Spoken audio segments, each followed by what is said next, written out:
So most welcome. आज हम लोग प्लाज्मोडियम वाइवेक्स के बारे में पढ़ेंगे, जिसको कि मलेरिया पैरासाइट भी कहा जाता है। ये बहुत इंपॉर्टेंट टॉपिक है। यहाँ से खूब ढेर सारे क्वेश्चन पीजीटी, टीजीटी और नीट में भी आते हैं। बीएससी का तो फेवरेट टॉपिक होता है। चलिए स्टार्ट करते हैं। प्लाज्मोडियम वाइवेक्स, जिसको मलेरिया पैरासाइट कहते हैं, इसकी सिस्टमेटिक पोजीशन देखते हैं। प्रोटोजोआ से बिलोंग करता है। स्पोरोजोआ है यानी स्पोर बनाएगा। टीलोस्पोरा है। कॉक्सीडिया है यानी राउंड स्ट्रक्चर्स में ये कन्वर्ट होगा, किसी न किसी स्टेज पे ज़रूर ऐसा स्ट्रक्चर बनाएगा। यू कॉक्सीडिया है यानी एकदम ट्रू है, ये बिल्कुल ऐसा नहीं है कि सूडो टाइप का है, तो एकदम ट्रू टाइप का ये कॉक्सीडिया बनाएगा। हीमोस्पोरिना है यानी कहीं ना कहीं हीम का यहाँ पे इंट्रोडक्शन होगा। हमको पता ही है कि ब्लड पे रहता है ये। जीनस और स्पीसीज़ जो हम यहाँ पढ़ने जा रहे हैं वो प्लाज्मोडियम वाइवेक्स है। ये इसका एक इलेक्ट्रॉन माइक्रोस्कोप स्ट्रक्चर है प्लाज्मोडियम का। You can C a very good and developed mitochondria at this side, है ना। और ये बाहर की लेयर पेलिकल की है और इसीलिए ये प्लांट से बिल्कुल अलग हो जाते हैं, एनिमल कैटेगरी को शो करते हैं। हालांकि पेलिकल बाकी एनिमल्स में ऐसा स्ट्रक्चर बहुत कम देखने को मिलता है, बट प्रोटोजोआ के मैक्सिमम मेंबर्स में आपको ये देखने को मिलता है। न्यूक्लियस सेंटर में प्लेस्ड है, काफ़ी अच्छा खासा आपको देखने को मिलेगा। देन कॉन्वोल्यूटेड ट्यूब्यूल्स को ढेर सारे यहाँ प्रेजेंट होते हैं, यानी ये एक तरह का डेवलप्ड स्ट्रक्चर है। बस क्या है कि सिंगल सेल स्ट्रक्चर्स होते हैं। माइक्रोट्यूब्यूल्स पेलिकल के ऊपर होती हैं, जैसे कि मायोनीम्स वगैरह होती हैं। ये इनका पिकुलियर स्ट्रक्चर होता है। एपिकल कैप प्रेजेंट होता है और साथ ही साथ क्या होता है कि इनमें पेयर्ड ऑर्गेनेलीज भी प्रेजेंट हैं। You can see one and this one is two that pair. तो स्ट्रक्चर आपने देखा, इलेक्ट्रॉन माइक्रोस्कोप स्ट्रक्चर, ये एक तरह का डेवलप्ड ऑर्गेनिज्म है। हालांकि बहुत ज़्यादा डेवलप तो नहीं है, बट प्रोकैरियोट से एडवांस है। आगे बढ़ते हैं। यहाँ पे हम एक कंपैरिजन करेंगे कि मलेरिया की कौन कौन सी स्पीसीज़ कौन कौन सी डिजीज़ कॉज करती हैं और कितने कितने दिन के लिए करती हैं। क्या है कि मलेरिया की 4 स्पीसीज़, मतलब मलेरिया पैरासाइट की 4 स्पीसीज़ हैं। मलेरिया पैरासाइट मतलब प्लाज्मोडियम की बात हो रही है। वो 4 स्पीसीज़ ना अलग अलग स्टाइल में अपने इफ़ेक्ट को शो करती हैं। जो सबसे कॉमन है वो है प्लाज्मोडियम वाइवेक्स, जो सबसे कॉमन होता है, यानी जिससे हमको सबसे ज़्यादा प्रॉब्लम होती है पूरे वर्ल्ड में, आप देख पा रहे हो। तो ये जो प्लाज्मोडियम वाइवेक्स है, नॉर्मली ये क्या है, पूरे विश्व में पाया जाता है, लेकिन ट्रॉपिकल, सब ट्रॉपिकल और वार्म कंट्रीज़ में कुछ ज़्यादा ही प्रेजेंट रहता है और अपनी साइकिल को पूरी कर लेता है। अब नंबर ऑफ मेटाक्रिप्टोजॉइड्स फॉर्म्ड पर साइजॉन्ट कितने हैं? लगभग 10,000 मेटाक्रिप्टोजॉइंट्स बनाती हैं। ये साइकिल कहाँ बनती है? ये लीवर सेल के आसपास बन जाती है, अभी हम देखेंगे भी। और आप ऊपर से नीचे याद देखते जा रहे हैं कि अब ये एरिथ्रोसाइट में आ चुके हैं। 4th number duration of erythrocytic cycle, और ये होती है 48 आवर की। इसीलिए 48 घंटे के बाद यानी हर तीसरे दिन हमको बुखार आता रहता है, क्योंकि जैसे एक साइकिल कंप्लीट होती है, ये आरबीसी से रिलीज़ होते हैं और एक हार्मफुल केमिकल टॉक्सिन रिलीज़ करते हैं। ठीक है। अब नंबर ऑफ मीरोजॉइड फॉर्म्ड पर साइजॉन्ट, मीरोजॉइड कितने बनते हैं? तो 12 से 24 मीरोजॉइड्स बनते हैं। ये जो मीरोजॉइड है, यही सेल से बर्स्ट होकर बाहर निकलते हैं और साथ में एक टॉक्सिन भी रिलीज़ करा लेते हैं साथ में। ये समझ में आ रहा है? अब सिग्नेट रिंग फॉर्म की बात करें 7th, क्योंकि ये बीएससी के लिए तो बहुत इंपॉर्टेंट है। खासकर बीएससी के अलावा पीजीटी में ये ज़्यादा पूछा जाता है और कभी कभी नीट में पूछते हैं। नीट में वैसे सिग्नेट रिंग स्टेज के बारे में बहुत कम पूछा जाता है। सिग्नेट छल्ला बन गया है इस तरह से, लाइक दिस, तो इसी को हम कहते हैं सिग्नेट रिंग स्ट्रक्चर। ये समझ में आ रहा है? हम आगे देखेंगे साइकिल में बनता है ये। प्लाज्मोडियम मलेरी, ये प्लाज्मोडियम मलेरी जो है ये बहुत ज़्यादा खतरनाक नहीं है ना। और ये क्वार्टन मलेरिया कॉज करता है, यानी 72 घंटे के बाद ये इन्फेक्शन शो करता है और ये 4थे दिन इसमें बुखार वाली कंडीशन आती है। हालांकि इससे बहुत ज़्यादा नुकसान नहीं होता, ये कई साल तक हमारी बॉडी में रहते हैं बिना ज़्यादा डिस्टर्ब किए, लेकिन हल्का फुल्का फीवर तो आ ही सकता है भाई। चार्ट को आप ज़रूर पढ़ लेंगे, यहाँ से आपके 2-3 क्वेश्चन कभी कभी फंस जाते हैं। अब हम आगे बढ़ते हैं। लाइफ साइकिल की बात कर लें तो आपको मैं एकदम कंफर्म कर दूं कि ये जो ऊपर का हिस्सा आप देख रहे हो ये मॉस्किटो में है, यानी फीमेल एनाफिलीज में है, ठीक है। और ये जो नीचे का हिस्सा आप देख रहे हो ये ह्यूमन बीइंग में है। इस साइड का हिस्सा ह्यूमन बीइंग के लीवर में है और ये वाला जो हिस्सा है वो आरबीसी में है। बहुत अच्छे से कंफर्म रहिएगा, कंफ्यूज नहीं होना है। यहाँ पे सेक्सुअल साइकिल चल रही है, ठीक है। कहाँ पे? फीमेल एनाफिलीज में। लेकिन ह्यूमन में 2 बार ये सेक्सुअल साइकिल चल रही है, एक बार लीवर में और एक बार ब्लड सेल में। लेकिन यहाँ कोई भी सेक्सुअल साइकिल नहीं चलती है। चलिए शुरुआत करते हैं बाइट के साथ। तो मान लीजिए कि फीमेल एनाफिलीज ने एक हेल्दी ह्यूमन को बाइट किया, तो इस तरह से हमारी बॉडी में ये एंटर करेंगे और स्पोरोजॉइट की कंडीशन में हमारी बॉडी में आता है। तो पहला सवाल कि प्लाज्मोडियम हमारी बॉडी में किस स्टेज में एंटर करता है, तो वो है स्पोरोजॉइट। स्पोरोजॉइट की स्टेज में ये एंटर करेगा। कहीं कोई कन्फ्यूज़न है भाई? नहीं है ना। अब ये एंटर करने के बाद ब्लड में बिल्कुल नहीं जाएगा क्योंकि उसकी पीएच वैल्यू में डिफरेंस है और वहाँ पे वो सरवाइव नहीं कर पाएगा। और इनको अपनी साइज़ को बढ़ाना है, इनको साइजोंट स्टेज में कन्वर्ट हो रहा है। लीवर से अच्छी जगह नहीं हो सकती क्योंकि जितने भी चीज़ें न्यूट्रिएंट जो भी डाइजेस्ट होंगे वो क्या होंगे, लीवर में पहुँचेंगे और वहाँ से उसका डिस्ट्रीब्यूशन होगा।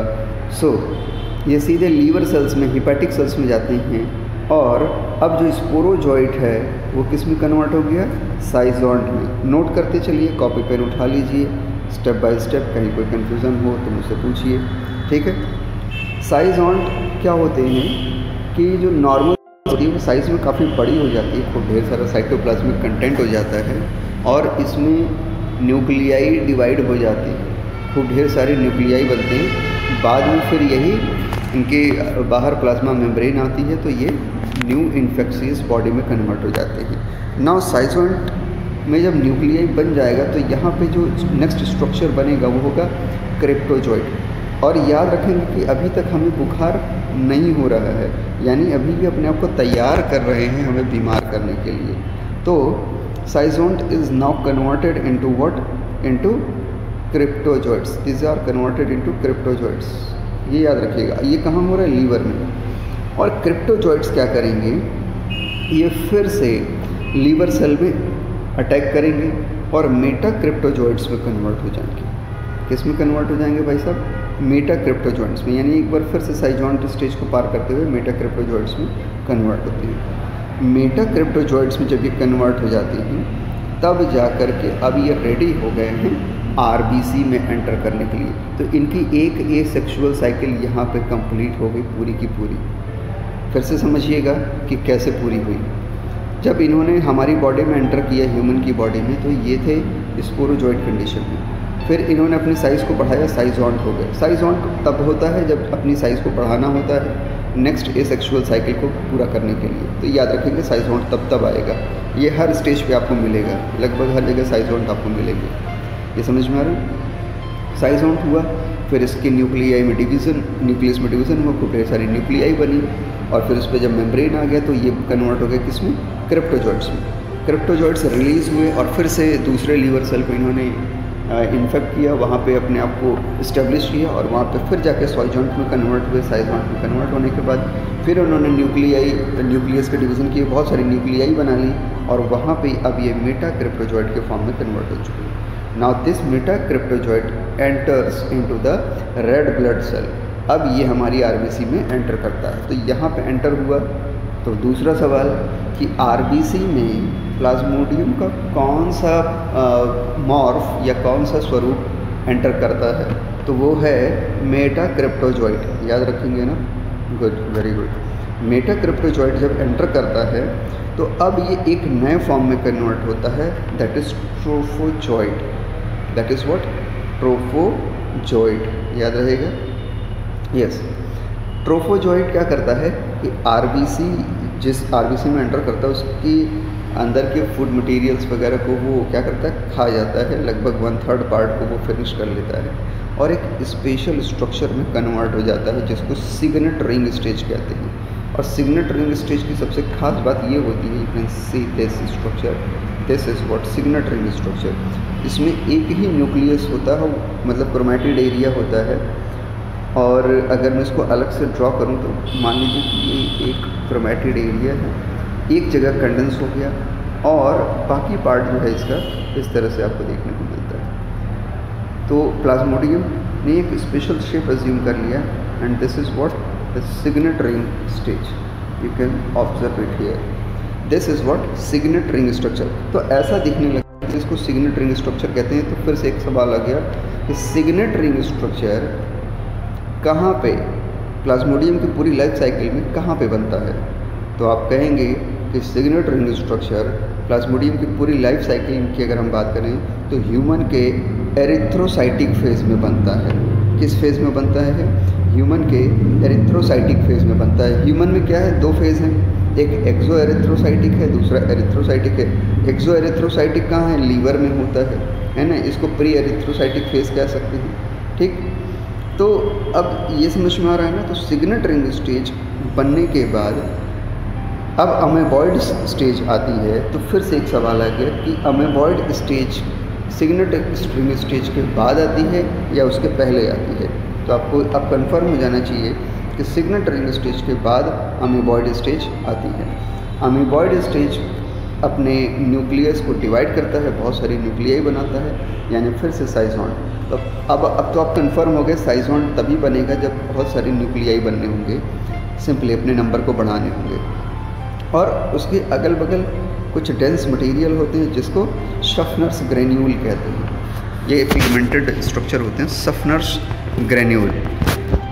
साइज़ोन जब अपने अपने जितने भी न्यूक्लियाई बने उसके अगल बगल मेम्ब्रेन बना लेता है, तो अब उसको हम कहते हैं मीरोजॉइड्स। और ये हमारे लिए बीमारी कॉज करने वाली स्टेज है।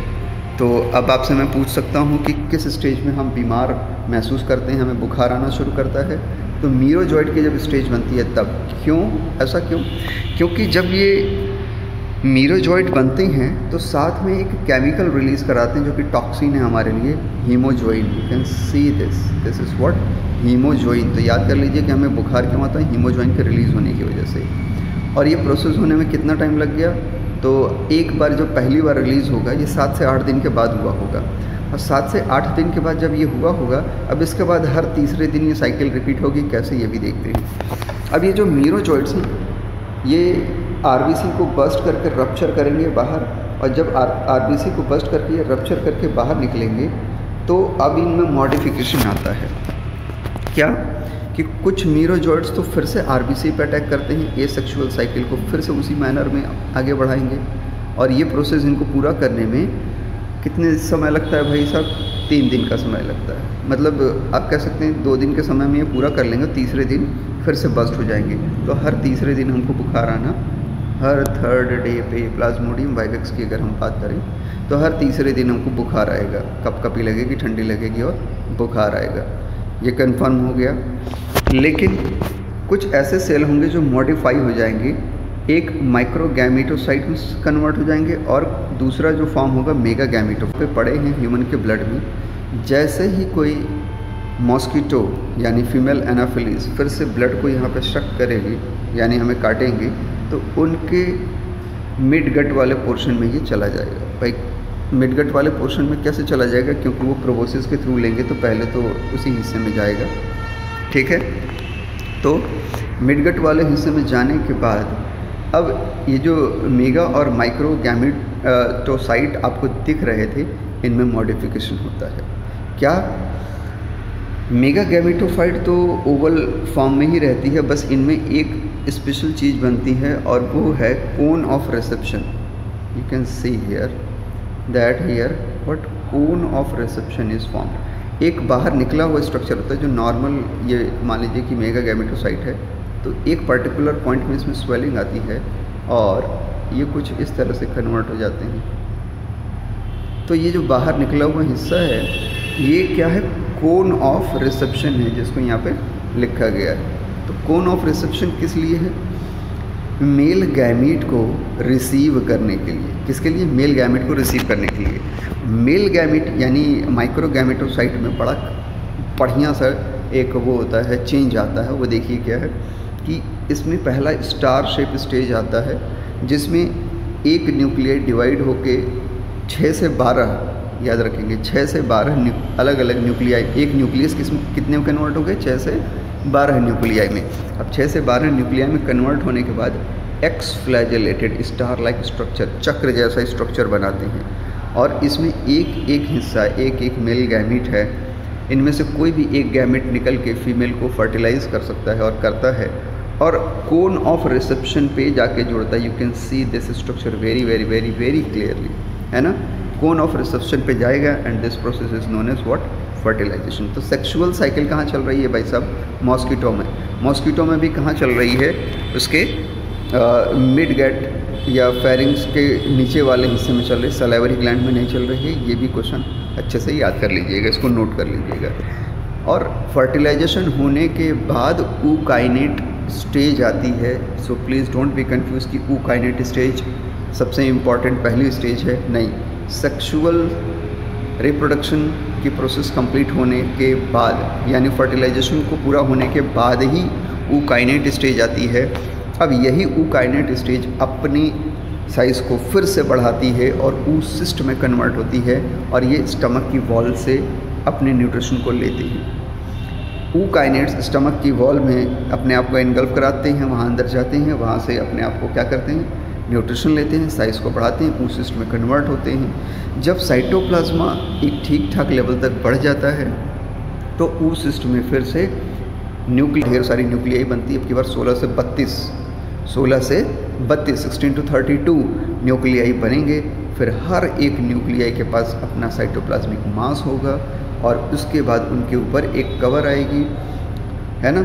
और वो कवर एक स्पेशल फॉर्म में, यानी सिलेंड्रिकल इस तरह के फॉर्म में होगा, सिलेंडर फॉर्म में होगा, और इस तरह से हमारे फिर से क्या होगा, स्पोरोजॉइट का फॉर्मेशन हो जाएगा। खूब ढेर सारे स्पोरोजॉइट यहाँ पर रेडी हो गए, और ये माइग्रेट करके कहाँ पहुँच जाते हैं। अब ये कहाँ आ चुके हैं, ये आ चुके हैं सलाइवा या सलाइवरी ग्लैंड आप कह सकते हैं सीधे सीधे। तो ये सलाइवरी ग्लैंड में अब रेडी हैं। जैसे ही ये फिर से किसी हेल्दी ह्यूमन को बाइट करेंगे तो स्पोरोजॉइट की ये जो फॉर्म है ये फिर से कहाँ एंटर करेंगे, हेल्दी ह्यूमन की बॉडी में। तो बहुत अच्छे से समझ लिया आपने। फिर भी अगर कोई कन्फ्यूज़न होगा तो मुझसे ज़रूर पूछ लीजिएगा, मैं फिर से आपको समझा दूँगा। आगे बढ़ते हैं, कितने टाइप के मलेरिया हो सकते हैं, है ना। तो पहला तो टर्टेन, बिनाइन टर्टेन या वाइवेक्स, प्लाज्मोडियम वाइवेक्स की बात कर रहे हैं, वाइवेक्स मलेरिया। इसका पॉजिटिव एजेंट कौन होगा, प्लाज्मोडियम वाइवेक्स होगा।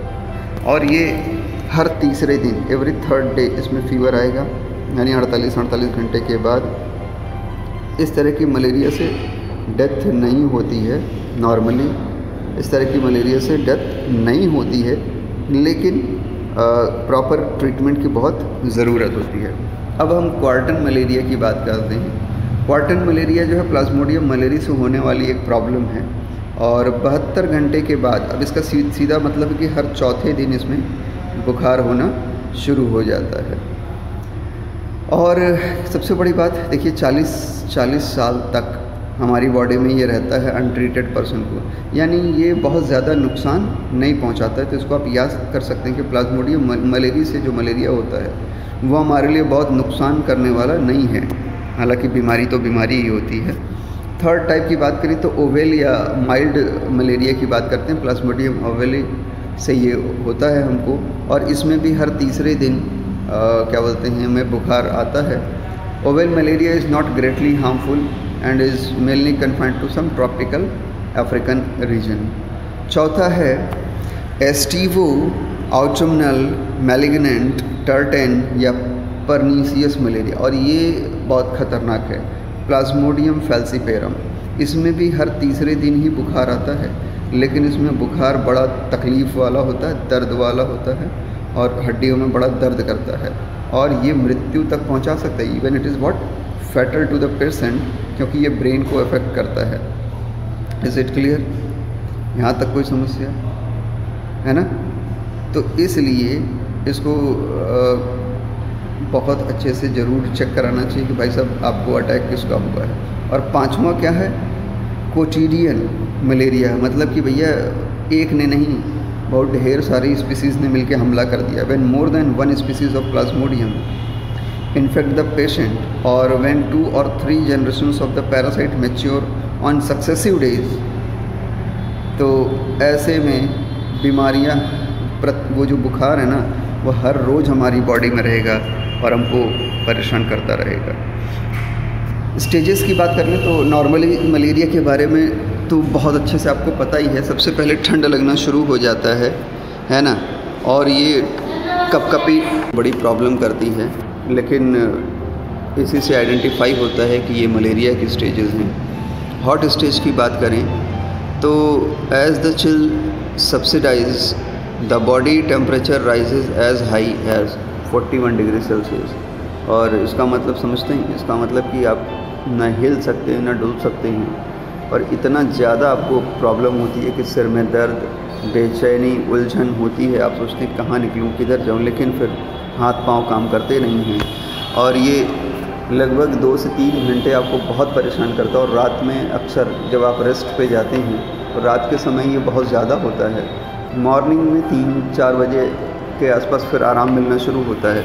तो इस तरह की ये प्रॉब्लम क्रिएट करता है। और क्योंकि बॉडी बहुत ज़्यादा क्या बोलते हैं हीट हो जाती है, धीरे धीरे फिर इसमें स्वेटिंग स्टेज आना शुरू होता है। Occur when schizont in red blood corpuscles burst, है ना, and set free their content merozoites and malaria pigment. अब वो पिगमेंट कौन है भाई? हीमोजोइन है, ये याद रखिए।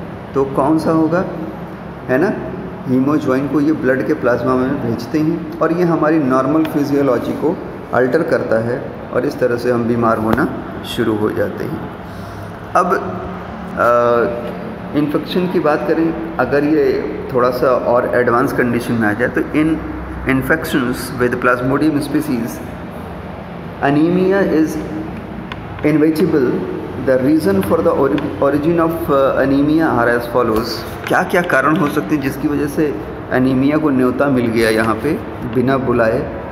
डिस्ट्रक्शन ऑफ एरिथ्रोसाइट, क्योंकि ये एरिथ्रोसाइट पे ज़िंदा रहते हैं, तो एरिथ्रोसाइट को ये डिस्ट्रक्शन की मोड में लाते हैं, जिसकी वजह से मीरोजॉइड लिबरेट होते हैं। और infected erythrocyte become more fragile and rupture easily and are destroyed.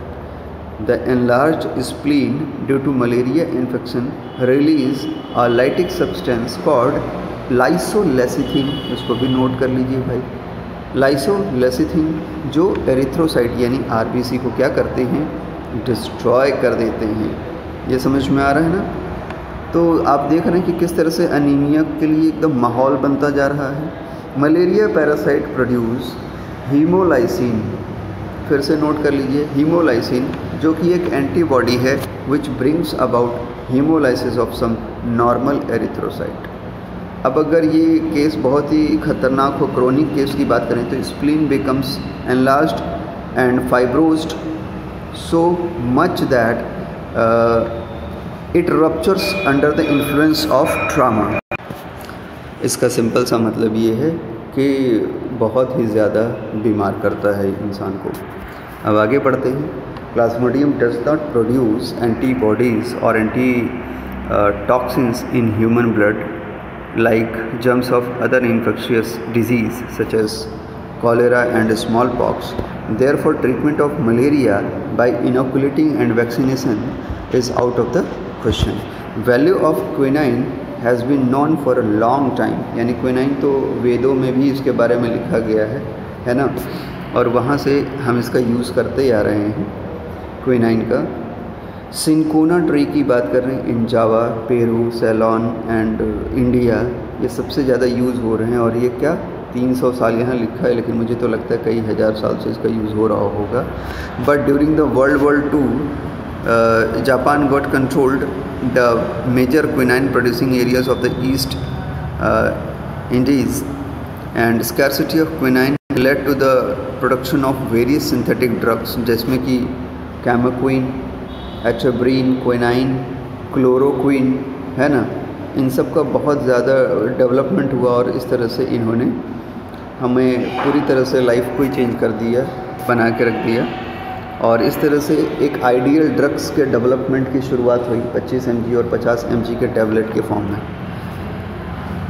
ये हैं कुछ मल्टीपल चॉइस क्वेश्चंस जिसको आप लोग ट्राई करेंगे, जहाँ फंसेंगे मैं बता दूंगा। So thank you very much. ये स्लाइड यहाँ ख़त्म होती है और आई होप कि प्लाज्मोडियम वाइवेक्स की स्टोरी आपको समझ में आ गई होगी।